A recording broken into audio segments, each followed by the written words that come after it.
10 साल में एक भी भ्रष्टाचार का आरोप हमारे विरोधी नहीं लगा पाए, बोले गृह मंत्री अमित शाह। राष्ट्रीय राजधानी दिल्ली में केंद्रीय गृह मंत्री अमित शाह ने PhD chamber of commerce and industry के 119वें वार्षिक सत्र में विकसित भारत 2047 प्रगति के शिखर की ओर अग्रसर टॉपिक पर अपनी बातें रखी।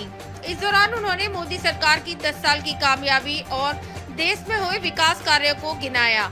अमित शाह ने कहा, स्थिरता के बगैर नीतियों में सात्यता नहीं आता और विकास नहीं होता। 10 साल तक इतने बड़े देश को अनेक समस्याओं से मुक्त करके तीसरी बार मोदी जी देश का नेतृत्व कर रहे हैं।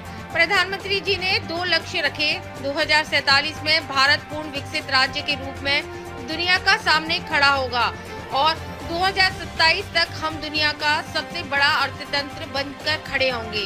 केंद्रीय गृह मंत्री ने आगे कहा, मोदी जी 10 साल से लगातार प्रयास कर रहे हैं। मैंने इन प्रयासों को बहुत नजदीकी से देखा है। उन्होंने औद्योगिक विकास की जो कल्पना की है, भारत को दुनिया में मैन्युफैक्चरिंग का हब बनाना, स्किल वर्कफोर्स का निर्माण करना, एडवांस कंप्यूटिंग टेक्नोलॉजिकल क्षेत्र में भारत को आगे बढ़ाना, अंतरिक्ष के क्षेत्र में नई शुरुआत करना और कई सारे इमर्जिंग सेक्टर में आज से ही भारत लीडर बने, इस प्रकार की नीतियों का निर्माण करने की कल्पना की है। उन्होंने ढेर सारे काम एक दूरदर्शी नेता के रूप में किया है। अमित शाह ने आगे कहा कि पीएचडी चैम्बर बिजनेस कम्युनिटी और सरकार के बीच की कड़ी होता है।